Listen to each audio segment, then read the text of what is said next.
नमस्कार, मैं हूं सौरभ त्रिपाठी। इंडिया न्यूज देख रहे सभी दर्शकों का बहुत बहुत स्वागत है। इंसानियत और जुर्म का पुराना नाता है। हमारे चारों ओर फैला है जुर्म का मकर जाल। ऐसे में कौन का हो जाए शातिर का शिकार और किसके लिए जारी हो जाए मौत का फरमान। इतना नहीं, मिटा दिए जाते हैं जुर्म के सारे सबूत। जुर्म दर जुर्म, कत्ल दर कत्ल जारी है अपराध की दुनिया का काला कारोबार। लेकिन हम आपको सच दिखाएंगे, क्योंकि कहीं होता है रेप, कहीं होती है लूट सरेआम। हो सकता है आपके शहर में वो अपराधी बेखौफ घूम रहा हो। इसलिए आपको सावधान करने के लिए हम लेकर आए हैं हर जुर्म की पूरी दास्तान। आपको दिखाएंगे अपराधी का चेहरा खूंखार, जिसने मचा रखा है हाहाकार।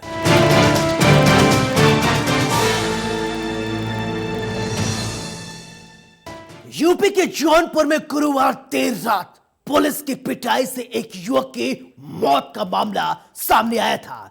बाद में शव अस्पताल में फेंककर पुलिस वाले वहां से भाग गए। वही मामले की जानकारी होने के बाद पुलिस अधिकारी भी मौके पर पहुंच गए। परिजनों के अनुसार बक्सा थाना क्षेत्र में पुलिस अभिरक्षा में चोरी के लिए एक संदिग्ध मामले में पुलिस ने आरोपित को जेल लेकर गई। रात को जेल लेकर पुलिस पहुंची और सुबह उसकी मौत हो गई। इस वारदात के बाद कैसे मचा हाहाकार।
जब एक युवक की मौत के बाद परिजनों ने पुलिस पर पीट कर मौत के घाट उतार देने का आरोप लगाया। दरअसल पुलिस ने गुरुवार की रात मिर्जापुर गांव के रहने वाले कृष्णा को गिरफ्तार किया था और सुबह उसकी मौत हो गई। घटना की सूचना मिलते ही एमएलसी ब्रजेश सिंह प्रिंसू जिला अस्पताल पहुंचे और पूरे मामले की जांच की मांग की। किशन नाम का लड़का था। पुलिस कल 4 बजे उसको उठाई जो है वहाँ से, उसको ले जाकर रात भर इतना मारा पीटा जो है। उसके बाद उसको जो है यहाँ पर लाके 3 बजे यहाँ पर एडमिट किए। एडमिट नहीं किए, वो मरने के बाद यहाँ पर लाए। फिर उसके बाद वहाँ ले जाके यहाँ पर बाहर फेंक दिए हैं। उसका भाई रात भर परेशान था, उससे मिलने गया, लेकिन मिलने तक नहीं दी पुलिस। वहाँ पर कहीं एसटीएफ उठाई, एसटीएफ ने नहीं उठाया। यहाँ पर किसी ने व्यक्ति ने गाँव का ही पैसा देकर ये सब करवाया है। तो ये सब पहले की चाल है, सब जानी बूझी गई चाल है। वो प्रधानी लड़ने वाला था, प्रधानी लड़ रहा था, इसलिए जो है गांव के ही व्यक्ति ने पैसा देकर मरवाया कि प्रधानी न लड़ सके। वहीं मामले पर पुलिस के आला अधिकारियों का कहना है कि 1 फरवरी को मोहनलाल यादव की तहरीर पर बक्सा थाना क्षेत्र के शिव गुलामगंज में रुपए से भरे बैग की लूट का मुकदमा दर्ज हुआ था। उसी विवेचना के दौरान गुरुवार की रात कृष्णा यादव और पुजारी को पुलिस ने गिरफ्तार किया। एसपी की माने तो उसने अपना जुर्म कबूल करते हुए लूट के पैसों में से 64,000 रुपए बरामद किए गए थे। उसने इतना ही नहीं, उसके पास से 13 लूट की मोबाइल बरामद किया गया है। रात के समय कृष्णा कृष्णा ने पेट दर्द की बात बताई, जिसके बाद पुलिस उसे सीएससी अस्पताल लेकर गई, जहां डॉक्टरों ने प्राथमिक उपचार के बाद जिला अस्पताल रेफर कर दिया। जिला अस्पताल में इलाज के दौरान उसकी मौत हो गई। चूँकि मौत पुलिस अभिरक्षा में हुई, इसलिए पैनल लगाकर पीएम कराया जा रहा है और मामले की जांच के लिए टीम गठित कर दी गई है। जांच प्रभावित न हो, इसलिए एसओ बख्शा समेत 3 पुलिसकर्मियों को निलंबित कर दिया गया है।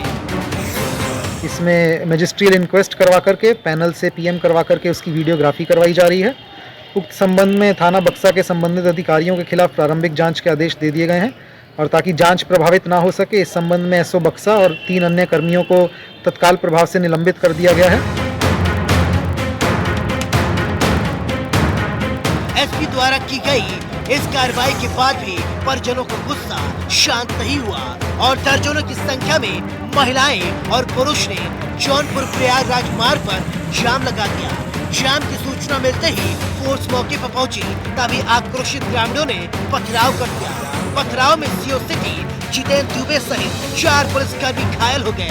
पुलिस टीम पर पथराव की सूचना मिलते ही डीएमएसपी मौके पर पहुंचे और परिजनों को समझाने की कोशिश करते हुए दोषियों के खिलाफ कार्रवाई करने की बात कही। कुछ मोबाइलों की छिनैती की गई थी। कुल मिलाकर के लगभग 13 मोबाइल उसके घर से बरामद हुए। उक्त अभियुक्त को अरेस्ट करके थाना लाया गया। रात्रि के समय उक्त अभियुक्त द्वारा बताया गया कि उसके पेट में दर्द हो रही है। ये खबर पाते ही तत्काल उसको वहाँ से लोकल बक्सा सीएचसी लेकर के जाया गया, जहाँ पे डॉक्टर द्वारा उसको प्राइमरी फर्स्ट एड दे करके जिला अस्पताल रेफ़र किया गया। जिला अस्पताल में इलाज के दौरान व्यक्ति की मृत्यु हो गई है। जिला प्रशासन द्वारा की गई कार्रवाई के बाद भी परिजन जाम खोलने को तैयार नहीं थे, जिसके बाद पूर्व सांसद धनंजय सिंह मौके पर पहुंचे। उन्होंने ग्रामीणों को समझाया और प्रशासन से निष्पक्ष जांच करने की मांग की। मुझे भी घटना की सूचना प्राप्त हुई, मैं अपने आवास पे था, तो सूचना प्राप्त हुई तो एक जनप्रतिनिधि के नाते क्षेत्र की मेरे क्षेत्र का ही लड़का है जिसकी मौत हो गई है, संज्ञान में आया। अभी सदर हॉस्पिटल में तो जानकारी हुई तो मैं भी आया हूँ। अभी उच्च अधिकारी भी यहाँ पर आए हुए हैं, पुलिस के भी और प्रशासन के भी, और उनके परिजन भी हैं। बात चल रही है, आरोपों प्रत्यारोप लग रहे हैं, लेकिन क्या विषय है ये जांच का विषय है, इस पर कुछ कहा नहीं जा सकता। अभी जब तक स्पष्ट रूप से इसका कोई जांच हो के ना आ जाए, पीएम रिपोर्ट ना आ जाए, तो कुछ कहने की स्थिति नहीं है।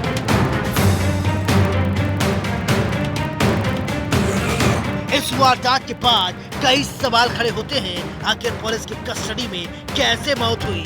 क्या पेट दर्द की वजह से कोई मर सकता है? आरोप है कि पुलिस ने युवक के शव को छोड़कर वो फरार हो गए थे। आखिर क्यों रात को गिरफ्तारी होती है और सुबह युवक की मौत हो जाती है? इस मौत के बाद खाकी पर सवाल उठने लाजमी है।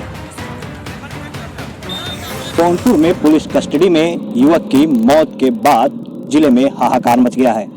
परिजनों का आरोप है कि पुलिस ने युवक की थाने में पिटाई की, उसे 3rd डिग्री दिया, जिसके बाद उसकी मौत हो गई। वहीं पुलिस के आलाधिकारियों का कहना है कि युवक एक लूट के मामले में आरोपी था और उसकी निशानदेही पर लूट का माल बरामद किया गया था। देर रात उसके पेट में दर्द हुआ, जिसके बाद उसे जिला अस्पताल ले जाया गया, जहां इलाज के दौरान उसकी मौत हो गई। फिलहाल परिजन पुलिस के ऊपर आरोप लगाने लगे। पुलिस के आलाधिकारियों ने एक जांच टीम गठित की और एसओ बक्सा समेत 3 पुलिसकर्मियों को निलंबित कर दिया। साथ ही पोस्टमार्टम कराकर पैनल के थ्रू पोस्टमार्टम करा के रिपोर्ट आने के बाद दोषियों के खिलाफ कार्रवाई करने की बात करने लगे, लेकिन परिजनों का गुस्सा शांत होने का नाम नहीं ले रहा था। परिजनों ने प्रयागराज जौनपुर मार्ग पर घंटों जाम लगा दिया। मौके पे खुद जिलाधिकारी मनीष कुमार वर्मा और एसपी राजकरण नैयर पहुंचे और परिजनों को समझाने का प्रयास कर रहे थे। उन्होंने परिजनों की मांग पर तत्काल एसओ और 3 पुलिसकर्मियों को निलंबित किया, लेकिन इस दौरान अराजक तत्वों द्वारा पथराव भी किया गया, जिसमें कुछ पुलिसकर्मी घायल भी हुए। फिलहाल पुलिस के आलाधिकारियों ने कार्रवाई की है और एसओ समेत 3 पुलिसकर्मियों को सस्पेंड कर दिया है। साथ ही जांच की बात की जा रही है, लेकिन सवाल ये उठता है कि जांच कितनी स्पष्ट होगी, क्योंकि आरोप भी पुलिस के ऊपर लगा है और जांच भी पुलिस को ही करनी है। Rajan Mishra, India news, Jaunpur.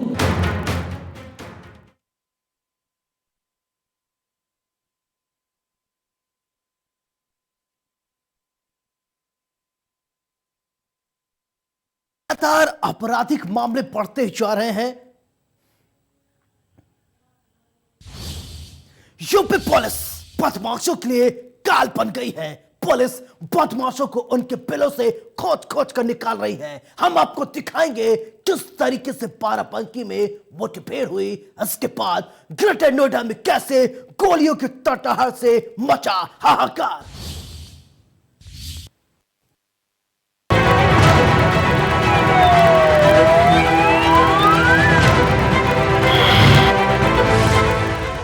Action में यूपी पुलिस बदमाशों की आई शामत। हर अपराधी होगा बेनकाब, हर गुनहगार होगा सलाखों के पीछे। शातिर बदमाश थे, गोलियों की तड़तड़ाहट से हाहाकार।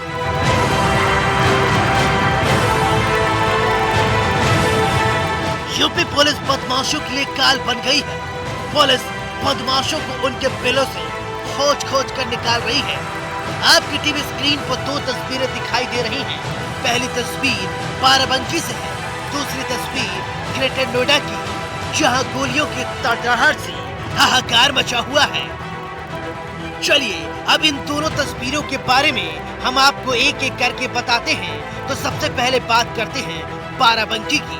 बाराबंकी में पुलिस ने एक इनामी बदमाश को एनकाउंटर में गिरफ्तार कर लिया।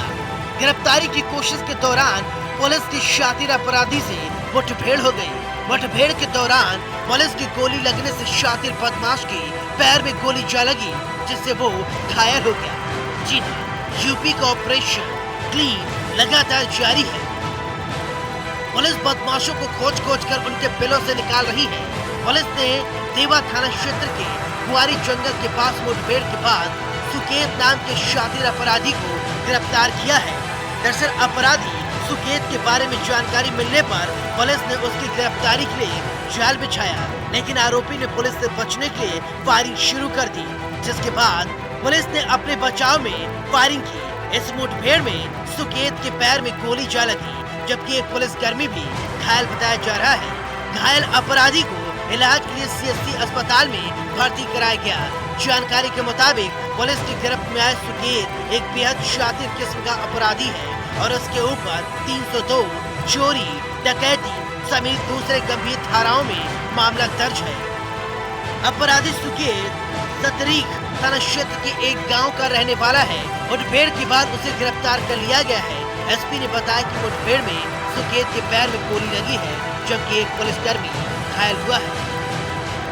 चलिए अब दूसरी तस्वीर यानी ग्रेटर नोएडा की बात करते हैं। ग्रेटर नोएडा में पुलिस के बीच मुठभेड़ में 5 गौ तस्करों में 3 लोग गंभीर रूप से घायल हो गए और गौ तस्करी के ये आरोपी 25-25 हजार रुपए के इनामी बताए जा रहे हैं। मुठभेड़ हुई है गौकसों से। देखिए, गौकसों ने कुछ दिन पहले यहाँ पे एक घटना की थी। जनपद में एक आध घटना और पहले की थी, जिसमें उन सब पे कार्रवाई की जा चुकी है। और उसी में से एक जमील वांटेड था, उसको गोली लगी है। 25,000 रुपया इनाम था उस पर। उसके साथ वसीम और रिजवान, ये 2 शातिर गौकस है। वसीम गुलावटी से वांटेड है, रिजवान मेरठ का रहने वाला है और जमील हापुड़ का रहने वाला है। ये पूरा एक बहुत बड़ा गैंग है जो गाड़ियों में छोटे बछड़ों को ले करके जंगल में काटते हैं और वहीं से साफ करके सारा सामान ले जा करके मलबा नहर में डाल देते हैं। इसके बाद जो है मीट को बेच देते हैं। ये आसपास के जनपदों में कई जगह लगातार घटनाएं कर रहे हैं। हमारे यहाँ भी कुछ दिन पहले इन्होंने किया था, जिसमें पहले भी 3 बदमाशों को गोली लग चुकी है। मुठभेड़ में गिरफ्तार हुए थे। आज ये पुनः यहाँ पे न्यू क्षेत्र में आए थे। आप देख रहे हैं 2 नए बछड़े, सेंट्रो गाड़ी, छुरा, गणासा, 3 तमंचे, ढेर सारे कारतूस, रस्सी, सिरिंज, इंजेक्शन, ये सारा सामान बरामद हुआ था। पूरी तैयारी के साथ ये आते हैं और ये घटना को अंजाम देते हैं। ये शासन की प्राथमिकता में भी है। पुलिस आयुक्त महोदय द्वारा अभियान चलाया जा रहा है गौकसों के विरुद्ध। उसके लिए हम लोग बिल्कुल तत्पर हैं, संवेदनशील हैं और यही कारण है कि लगातार इनके पीछे हम पड़े हुए हैं और इनको नेस्तनाबूद करके छोड़ेंगे। इनके विरुद्ध हम गैंगस्टर और एनएसए की कार्रवाई भी करेंगे। आरोपियों के पास से तस्करी के 2 बड़े बछड़े और सेंट्रोगार, 3 तमंचा, धारदार हथियार बरामद किया है। इन दोनों तस्वीरों को देखने के बाद एक बात साफ है, अपराधी कितना भी शातिर क्यों न हो, वो कानून के हाथों नहीं बच सकता है। इंडिया न्यूज के लिए बाराबंकी से हरीश शुक्ला और ग्रेटर नोएडा से रजत की रिपोर्ट।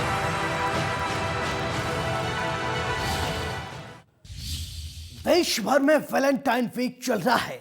कई प्रेमी अलग अलग तरीके से वैलेंटाइन मना रहे हैं। कोई चॉकलेट दे रहा है, कोई कैडी दे रहा है, लेकिन हम एक ऐसे प्रेमी की कहानी आपको बताने जा रहे हैं जो अलग है। ये प्रेमी चोरी करता है और वो चाहता है कि अपनी प्रेमिका के साथ रहे, लेकिन उसकी ये कलई खुल गई और वो पुलिस के गिरफ्त में हो गया। देखिए इस वारदात के बाद कैसे मचा हाहाकार।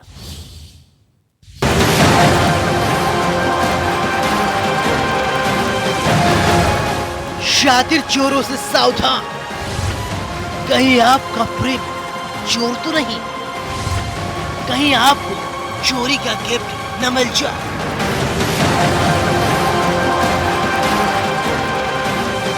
देश भर में वैलेंटाइन वीक चल रहा है।